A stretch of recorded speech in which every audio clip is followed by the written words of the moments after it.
Now we're going to move on to Suzanne Keeling. Come on up. She is from Ministry of MPI, Ministry of Primary Industries as well. She's leading the MPI Manuka Honey Science Program. Her responsibilities include the provision of specialist technical advice in the area of diagnostics for both biosecurity and food-related matters, including research projects. So she'll be talking to us about monofloral Manuka honey, working toward a definition.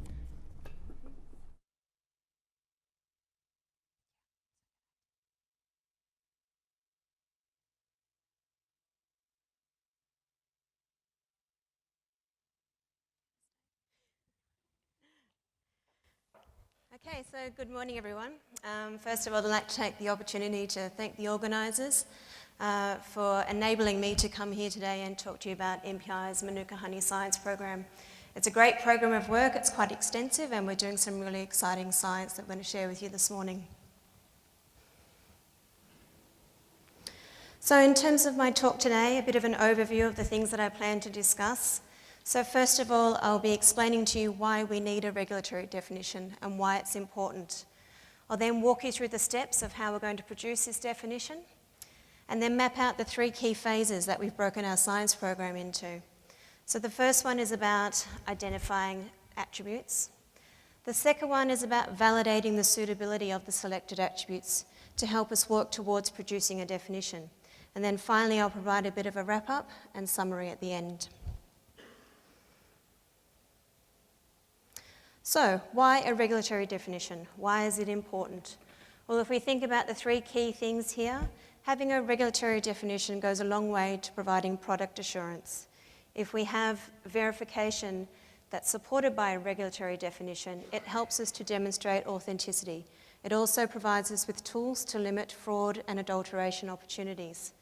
But we also need to think about the value of a regulatory definition in terms of New Zealand's international reputation in the marketplace and how we go about protecting our reputation as an exporter of authentic food products. And a regulatory definition goes a long way to providing consumers with confidence in the product that they're purchasing.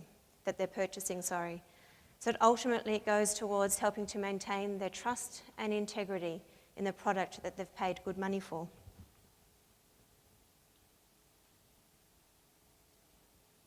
So, producing a definition.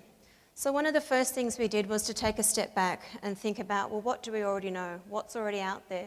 And what are some of the limitations associated with that information? The second thing we did was then to think about the scope. You know, we have a finite period of time in which to deliver this science program because we recognise how critical it is for industry. So we needed to think very carefully about the scope of the work that we were undertaking and what we were going to include and what we were going to exclude. We then needed to think about how we could really clearly define our objective, so we always remained focused on how we were going to achieve that goal. But it's not just enough to have an objective. You need to think about how you're going to support proving your objective or meeting the criteria to support it.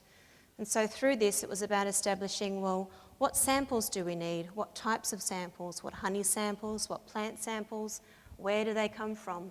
What species do they represent? What do we know about them? But it's not just enough to say that you've tested a whole suite of samples from a variety of areas from across the country or overseas. We then need to support the evidence that we've got through establishing a robust level of scientific rigour and validation to support the outcomes of any test results that we manage to achieve or obtain. But then at the end of the day, it's about how do we package all of this together to make sure that it's actually fit for regulatory purposes going forward.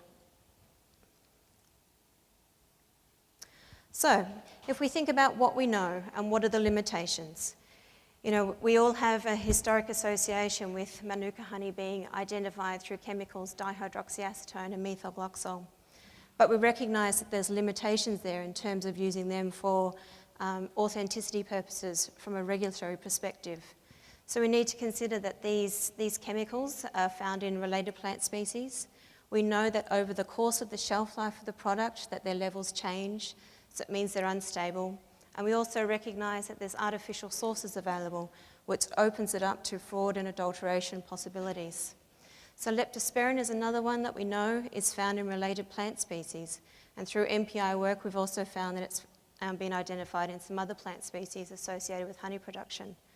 And then pollen, historically there's been some challenging methods to distinguish between Manuka and Carnuka. So how do we address these limitations? Can we live with them, or do we need to look for an alternative solution? So if we think about how we might want to represent our end goal here, so ideally we want to work towards being able to be confident to label a jar of Manuka honey as monofloral. And so from this, we need to start to think about, well, what are the pieces of the puzzle that we need to put together? So what are these attributes that we're interested in? Where do they come from? What's the traceability? Are they all relevant in the same concentration? Or is it the combination that they make and how they link together to actually produce that definition which gives us confidence around authenticity?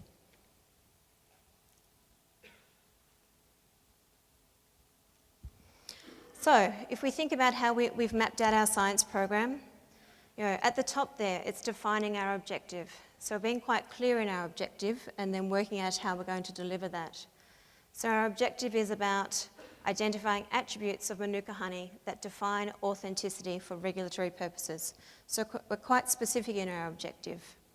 And in scope, we needed to really narrow that down because there is an opportunity for a huge program of work to be undertaken here if we were to consider all aspects of Manuka honey. So for the MPI science program, in scope is Manuka honey when sold as a food. And we also needed to define a plant species of which Manuka honey originates from. So for the science program, we define that as Leptospermum scoparium, because one of our key underlying goals is to be able to demonstrate traceability of attributes that come from the plant and are then found in associated honey. Now, out of scope is Manuka honey for medical applications, because obviously there's different attributes and different characteristics that are needed for medical grade honey, because the intended end use of the product is quite different.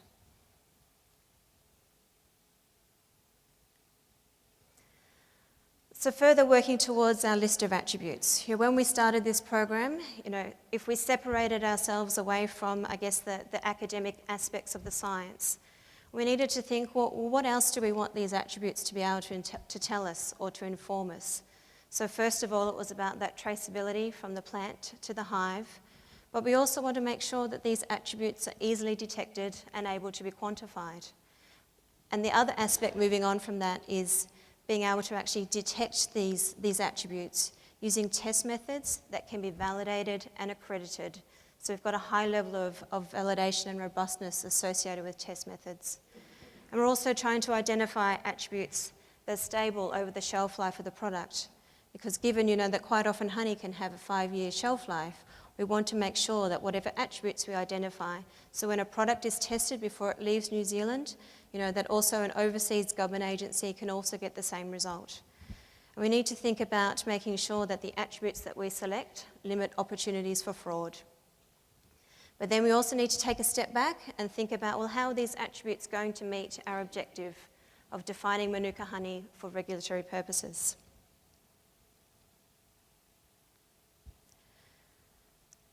So now I'd like to explain to you a little about, the approach we've taken for scientific evidence and validation. So if at the end of this science program, we want to be able to make a statement that says, these attributes authenticate monofloral Manuka honey, what's the supporting evidence that we need for that? What's the validation? How do we work towards achieving confidence? So supporting evidence, some of the questions that we may ask is, well, what samples have we tested? What honey samples have we tested? What plant samples have we tested? How many of them were there? Where did they come from? What did we test them for? We also need to think about, if we're trying to identify attributes that we can attribute back to Leptospermum scoparium, it's also understanding, is there overlap between Leptospermum scoparium and other related species in the Leptospermum genus? And then in the context of having a honey, it's also recognising, can we make sure that we don't have attributes that are also quite common in other floral sources relevant to honey production? So that's things like clover and rata, for example. We're also looking towards identifying if there's any influence of geographic region in the attributes that we're selecting. And validation, we need to think about, well, how consistent is the result? If we get one of our laboratories to actually produce a test result for us, Can we take that exact same sample and get another laboratory who's been given the same procedures? Can they also produce a similar result?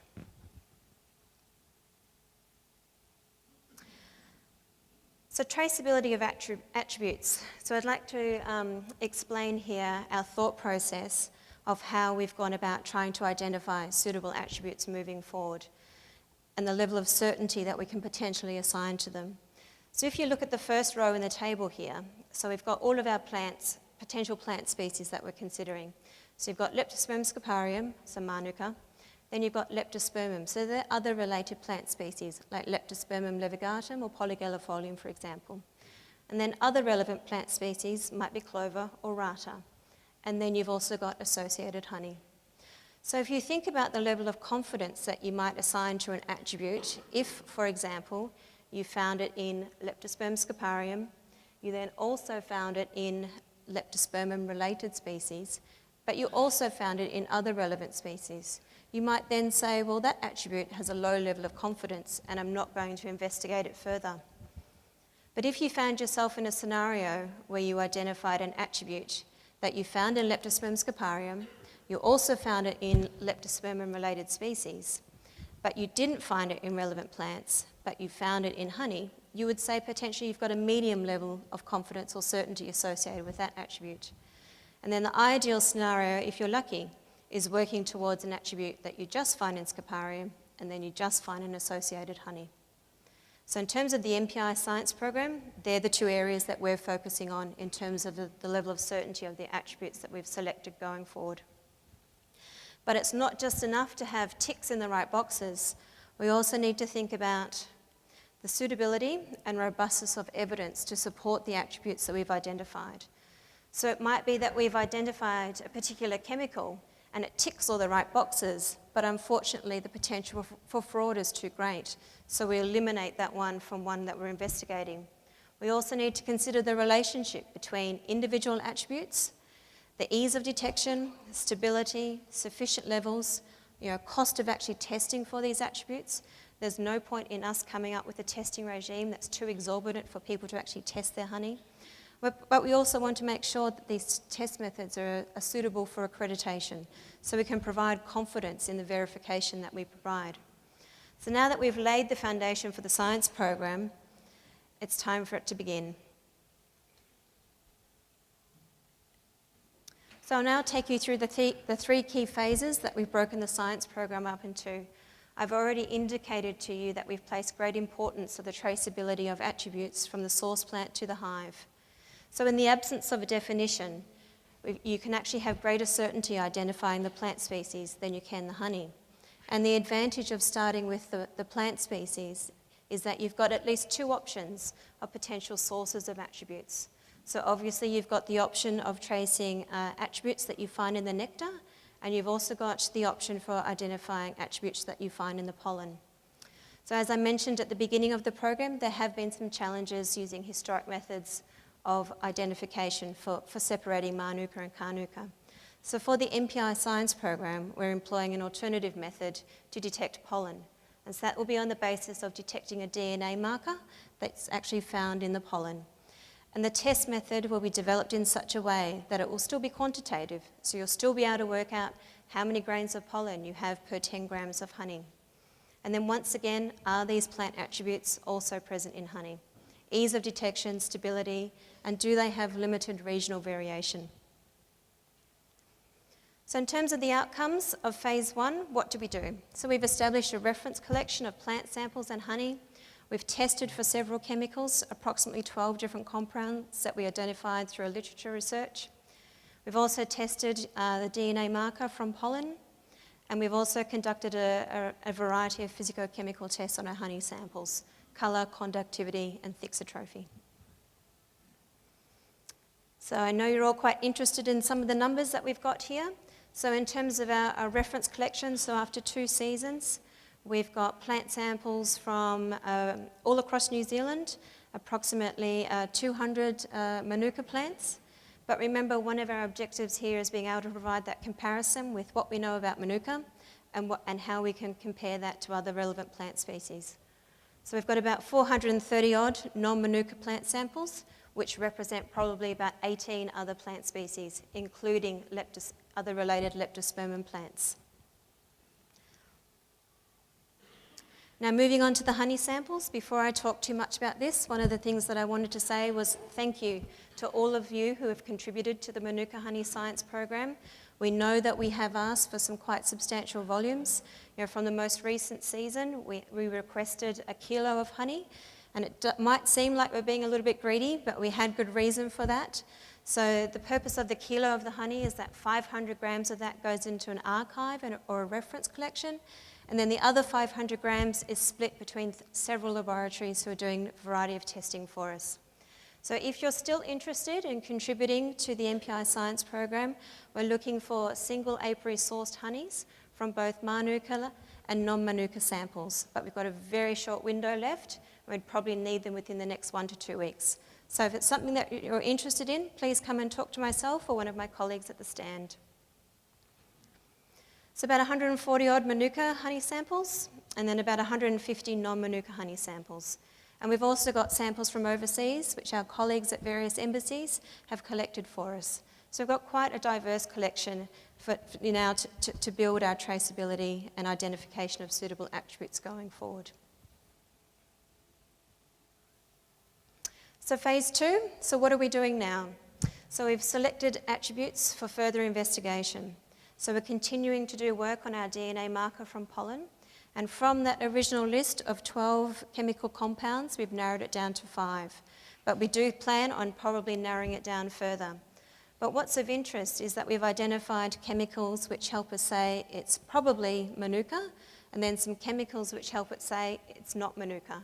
So there's a possibility there for a two-pronged approach in combination with the DNA marker. But obviously we need to increase the level of robustness that we've got to support these initial results, and that only comes through testing more plant and honey samples, which is underway at the moment. But then it's about moving into finishing off the validation of laboratory methods to detect the attributes that we're interested in. And we need multiple laboratories engaged in this so that we can increase the level of confidence that we've got in our test results.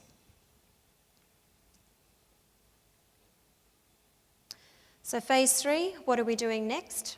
So we'll be able to tick off that we've identified traceable attributes from source plant to honey. We'll be able to check that our test methods are robust, reliable and valid. We're analysing the data. It's not going to be a simple process. It'll be quite extensive and quite involved. But it's about, at a simple level, it's about identifying trends and variations and working out relationships between compounds, working out levels, concentrations, associations. And then ultimately it's about how do we package all of this together? How do we produce a definition for monofloral Manuka honey?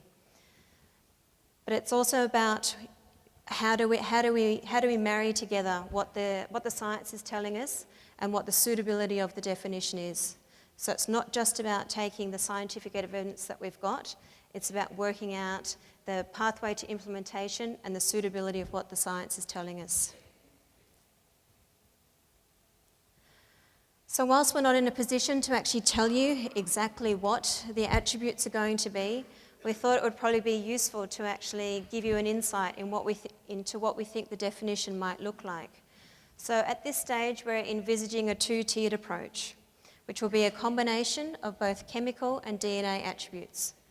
So tier 1, it's looking like if you identify the presence of certain chemicals within a concentration range, then you're most likely to say, well, that's indicative of Manuka honey.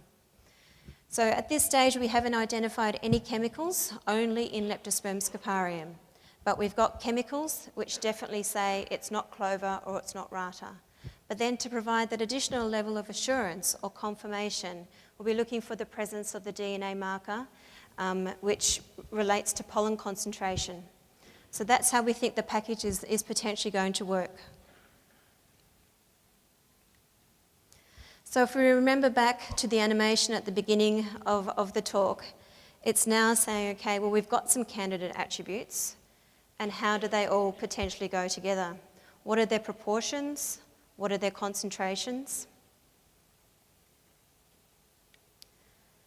And so how do they link together? What's the level of confidence that we can assign to them?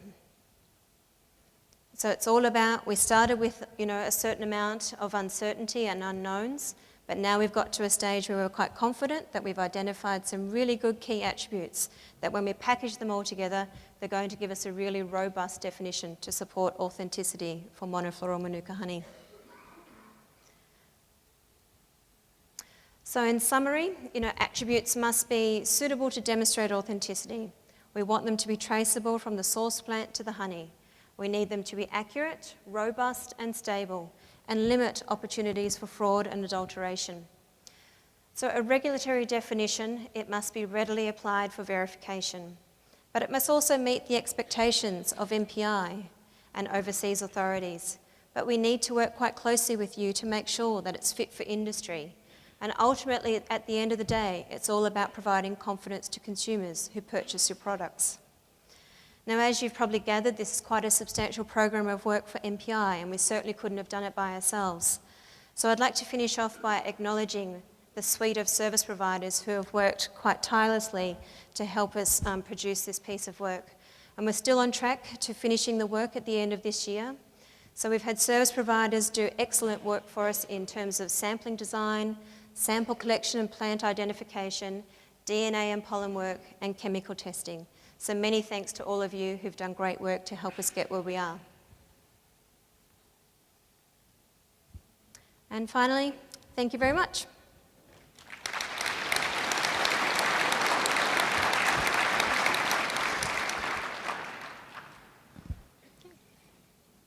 Any questions?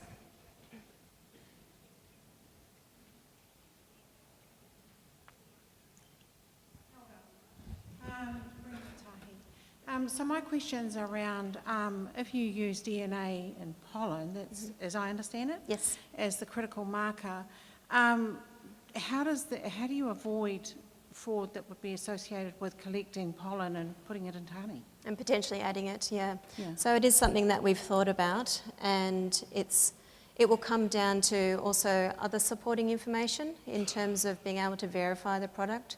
So the outcomes of the science program and the definition and that verification tool is just one aspect of the regulatory framework that will go to support verification.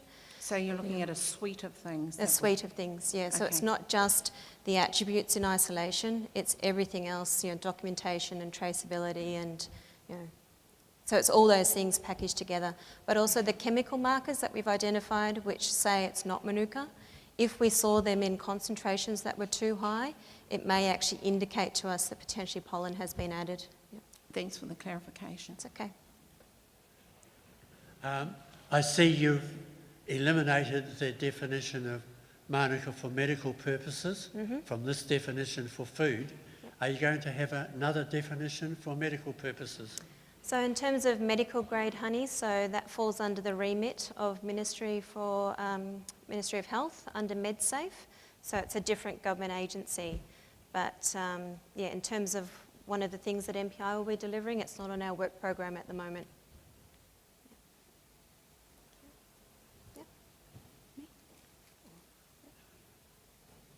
Hi Suzanne, just another question about the pollen and DNA markers. So obviously you're going to be relying on having a reasonable abundance of Manuka type pollen in the honey to be able to get that signal. Yep. But there's been a reasonable amount of work done sort of in the early 2000s that showed that there can often be a disconnect between the abundance of Manuka type pollen in the honey and the activity levels of the honey. So how is the DNA marker approach from pollen going to avoid that problem?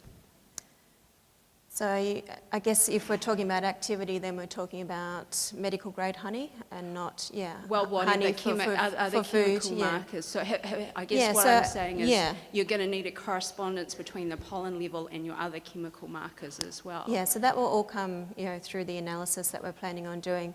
But the inclusion of the pollen is certainly not to demonstrate a relationship between nectar and pollen. If you almost sort of think that pollen potentially adds another level of forensic evidence, we can't just rely on attributes that come from the nectar. We need to have something which also indicates pollen. Yeah, definitely. Yeah. But I guess what I'm saying is you're still gonna need a certain amount Yeah, of you're still manuka pollen in going there to need that, to yeah. get to reach your level of Yeah, and at the moment we don't know what that is until we've finished testing all the hundreds of samples that we've got, but it will be about identifying an appropriate threshold and how that combination works together. Yeah, cool. Yeah. Thank you. Is that right? Next. As a plant grower, I get involved in botany quite a bit, and there doesn't seem to be any such thing as robust science. It's the degree of robustness, perhaps, that counts. Yep.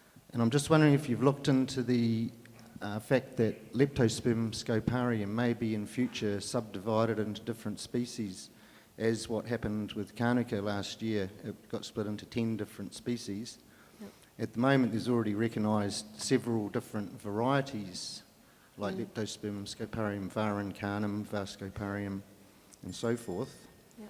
And I'm just wondering if you've been talking to people like Peter DeLonghi, who's actively researching this, to see if maybe some of these species may become Yeah, so that's certainly been one of the challenges for us in terms of, building a reference collection and a database for plants. It's acknowledging that in future years, taxonomy of plants can change, but the way that we've addressed that is to have quite a decent sample size from across New Zealand. And we also have all type specimens now in a reference collection. So if there was a significant change to the taxonomy of the plants, we could actually go back and revisit it and readdress those aspects. So we're trying to future-proof potential taxonomy changes. Yeah. I'll just make a little comment that my honey, Manuka honey, comes from forest areas, and there's very little Manuka pollen in it. It's all Lotus major. There's a lot of Tootin. Tootin, luckily, pollen doesn't count. And so that we've been very hard to meet the requirement that you get it. If you're looking for a touch, it's okay. If you're wanting a whole lot, it's not going to happen. And the second question was, what's the test going to cost? The magic question. So, the way that we're going to address, getting an understanding of what that threshold level for pollen is going to be is only through contributions to the science program. Obviously we can't, completely represent everybody who produces honey, but if we have had some suppliers provide us with honey because, they know that the current Manuka honey that they produce is a little bit outside the spectrum. It behaves a little bit differently, and so they've been really great in coming forward and offering us those samples. So we've already got samples like that included in our framework. In terms of likely test costs, that's something that we don't know at the moment. It is really going to come down to the laboratories who get these test methods accredited and the testing costs associated with individual laboratories. But we certainly haven't picked diagnostic tests that are routinely expensive.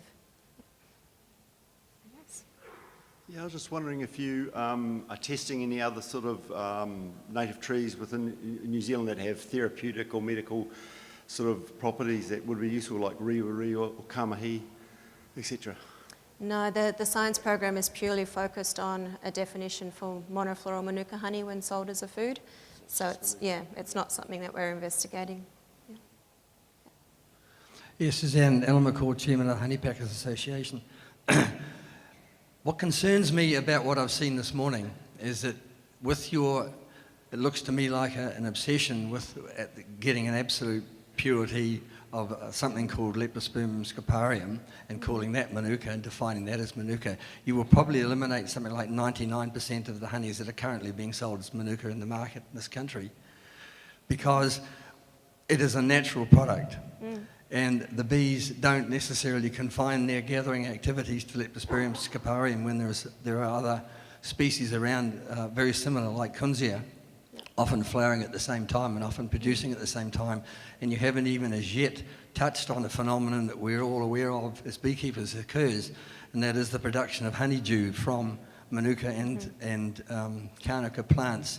All of these products that come in terms of what we present to the market, are close enough for us to consider them to be called a Manuka. And so Manuka has been a general definition for honeys that fit that profile, taste, colour, and other aspects, and pollen analysis and what have you.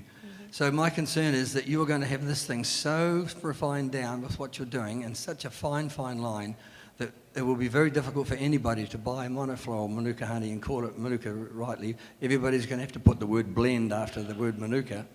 And also, as far as people buying honey, how on earth do you actually work out whether it's worth $30 or $130?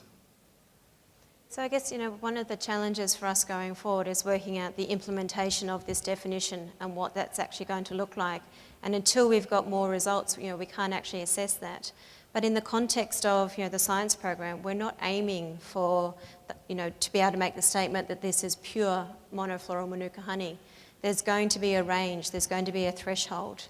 But it's about still providing, that level of confidence and assurance, both to overseas markets and to the domestic market, that what they're buying is predominantly Manuka honey. And so that's what we're working towards.